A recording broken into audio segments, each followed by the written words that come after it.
Hi everyone, this is Julianne Victoria of Through the Peacock's Eyes. Welcome to my channel. In this vlog video, I'm going to talk about the books I've been reading, and it is plural books. I will also talk a little bit about my experience with the journeying exercise in the last book, and that's the book that we're reading for the Fairy Book Club group. So I thought I'd share that in this video as well. But I do get a lot of questions from people, do I read? What do I read? Do I only read tarot books? And that answer is no. I don't read a whole lot of tarot books, usually when I'm working with a deck, and I'll discuss that here. But I do have a few books I work on reading that I'm reading at the same time. Because it just works for me. It works for me to have a book that I read before going to bed, a book that I read when baby and I have reading time. She loves to read her books. Obviously, she can't actually read, but she loves to look through her books. So we set aside time almost every day, sometimes up to an hour, where we just sit and read our books together. So that's wonderful. I get some reading done. And then, books that I read when she's napping and I'm feeling stuck with my writing, or I'm not feeling very creative or inspired, then I'll read instead. So I have different books that I grab. And it's interesting, even though I read different books that are often on very different subjects, some are a little overlapping, but even if they're all very different subjects, there are things in them that overlap for me that complement or supplement the other books I'm reading, or something I'm working on, like one of my book projects. And you probably know I often have a few writing projects going at the same time, or my creative projects. So it all sort of ends up working together and supporting and complementing everything else, which is wonderful. And I remember noticing that, back when I was in school, we'd be talking about something in like geometry class, and then in chemistry we talk about something, and then in English class, a book we're reading, where somehow things would overlap. And maybe it's only something I noticed. Well, that tends to be the way things work, and that can happen when I'm reading something, because one of the books here is a book I started quite a few years ago that I've finally returned to, that I'll start reading a book and I just can't get into it, and I put it on the shelf, and when I come back to it, it's actually the right time because it fits and complements other things I'm doing, or other books I'm reading, or things I'm creating. Okay, so let's get to the books here.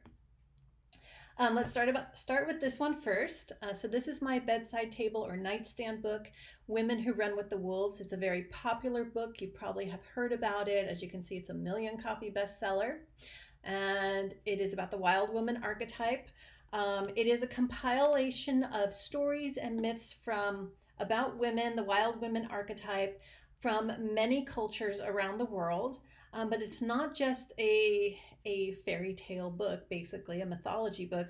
The author, Clarissa Estes, she is a Jungian analyst, among many other things. And so she actually looks at the stories and the myths, and you could say she analyzes them. She breaks them down in here, which is really wonderful. I've just started this. You can see how far in I am. I'm just starting the first story, which is La Loba, the wolf, or the wolf woman.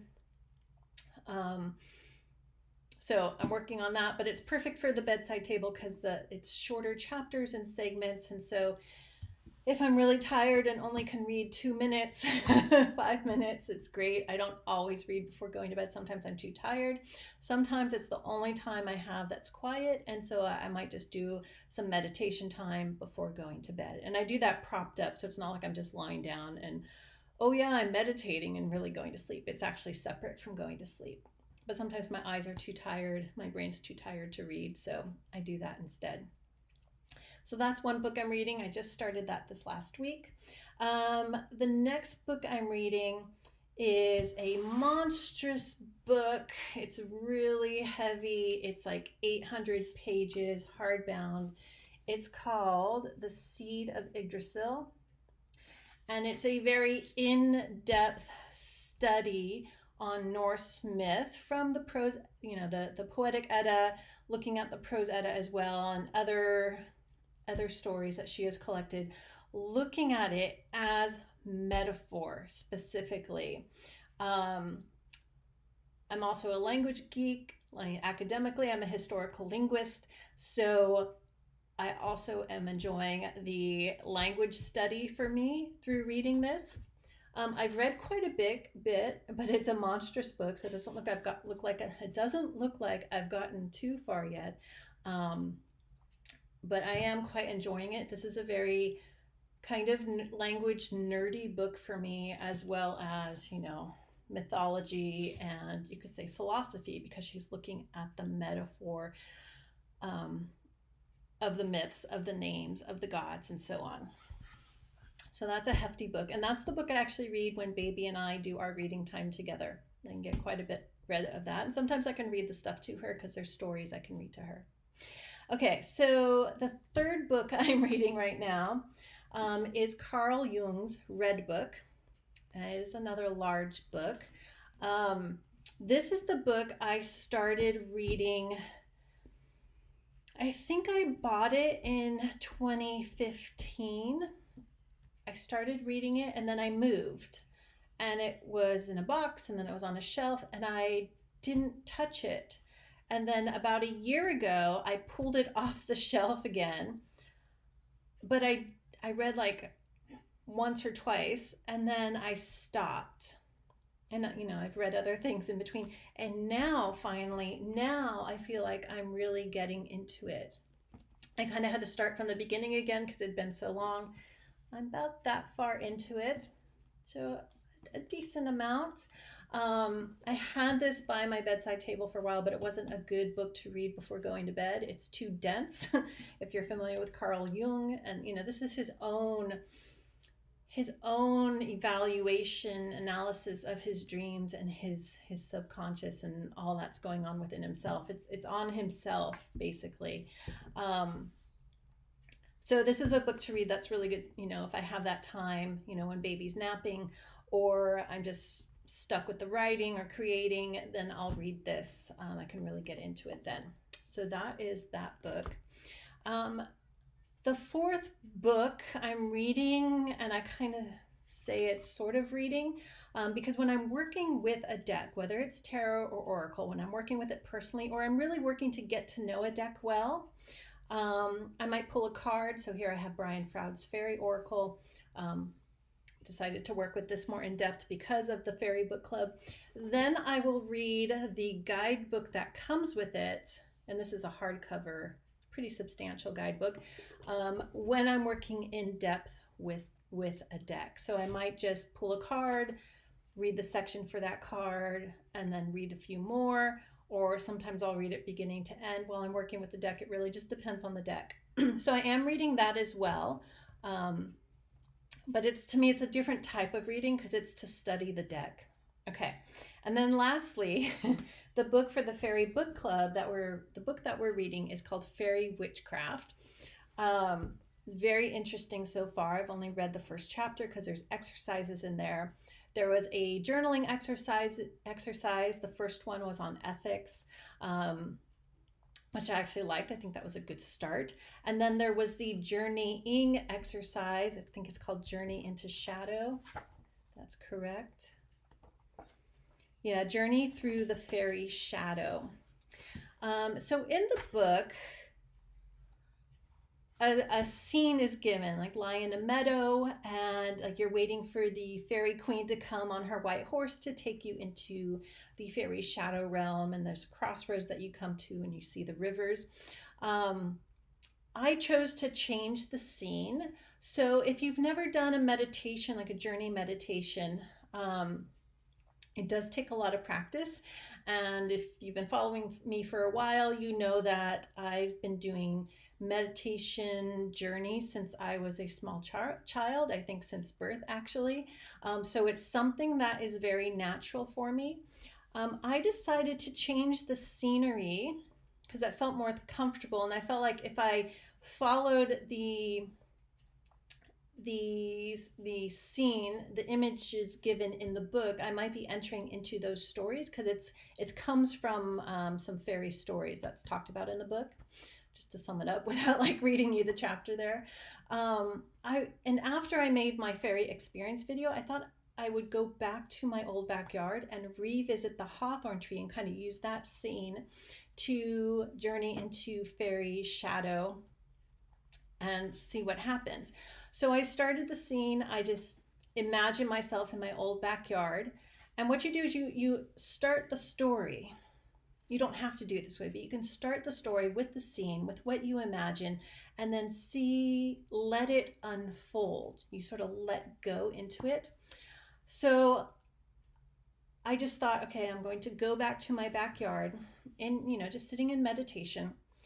And I was surprised to find that I was inside the tree next to the hawthorn tree. So next to the hawthorn tree, I had an old fir tree, and inside was sort of hollowed out a little bit, like the branches kind of made this space, and I called it the bear cave because my two Malamutes, their names are Bear, or their names mean bear, they would go and hang out inside the tree, so it was the bear cave. So I found myself there to start.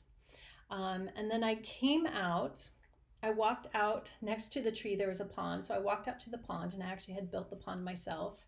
And there was a stone in the middle where you could step over the pond. It wasn't that big, but I put a stone in the middle so you could step over.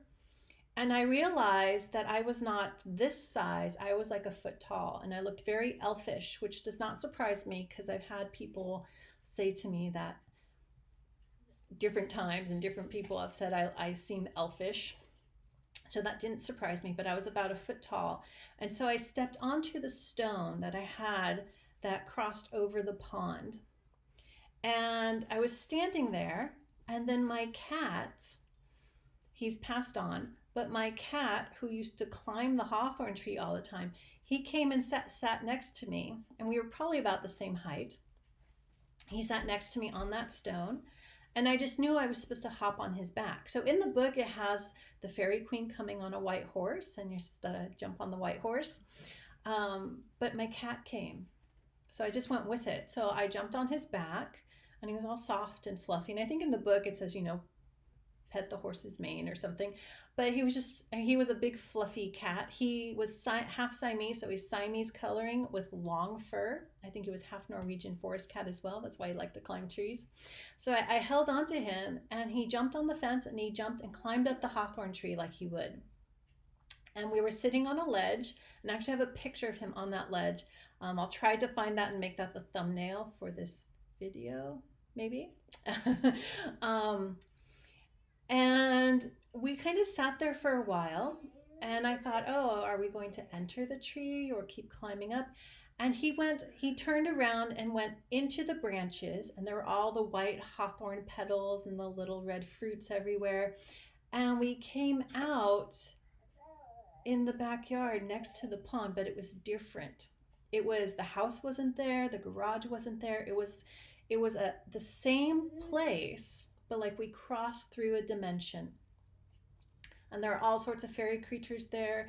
There were the two rivers. They were more like streams. One entered into the pond and one left. One of the rivers, it's called the River of Blood in the book, but it's to connect to ancestors. And the other one is like sorrows or regrets or something like that. So I worked with that. That's personal. I'm not going to share that here, but it's going in my journal. So an interesting experience there. And there were a bunch of different like fairy-like creatures around. There were also a couple little brown trolls. They were friendly. They weren't scary. But another interesting experience was this very old man. He was full human size, but he was like half tree, half humanoid.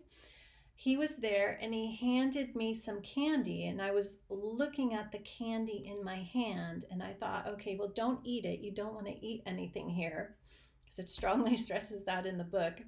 And I didn't quite know what to do with the candy, and I felt like I needed to talk to that tree figure. I kind of want to call him a hag, but I knew it was a male. It wasn't a female.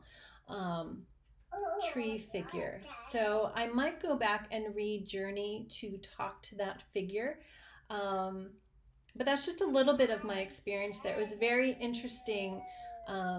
When you let yourself journey, basically you let the story unfold for you. It's quite fascinating. But I might go back and revisit that tree figure if he's there. But I did not meet the journey was part to meet the fairy queen. There was no fairy queen there. Um, and I kind of felt like there wasn't a queen of that place. It felt more like a community. Um, so, for those of you in the fairy group, I'm curious to see what your thoughts on that are. Um, yeah, it was quite interesting. And to come out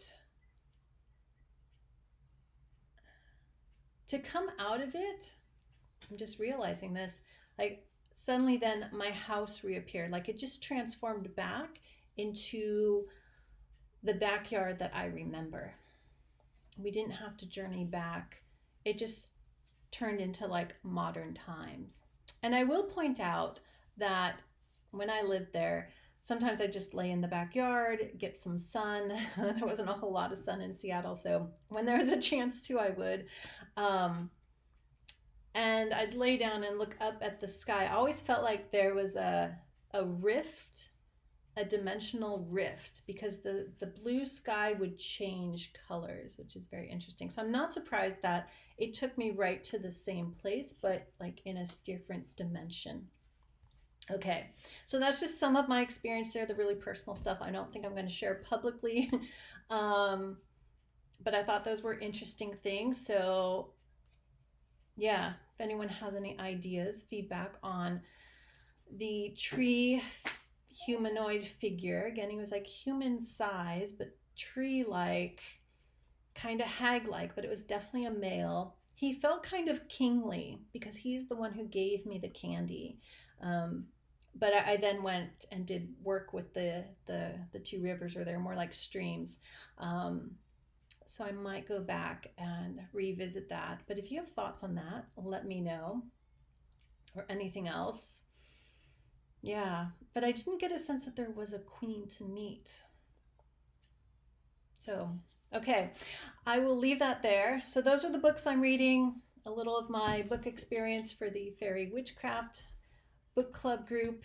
Yeah, let me know what you're reading, if you've read any of these books, what you think of them, your thoughts on them. And I'll also point out, so in Women Who Run with the Wolves, like some of these myths stories I've read before. So I'm really interested to see her analysis of them. That's what I keep thinking, because there's like a couple of Hans Christian Andersen, and I have a very old Hans Christian Andersen fairy tale book. I know she talks about the little match girl in there, just looking through the index, as well as the ugly duckling, and other stories like Vasilisa and Baba Yaga, and I think for some Inuit stories, and those I've read in, if you can read that, Angela Carter's Book of Fairy Tales, and in other fairy tale books I've read. So I'm really interested to see her take on that as well. Okay, everyone, that is my little book vlog here. I hope you enjoyed it. Yeah, so thank you for watching, liking, sharing, and subscribing, and I'll see you back here soon.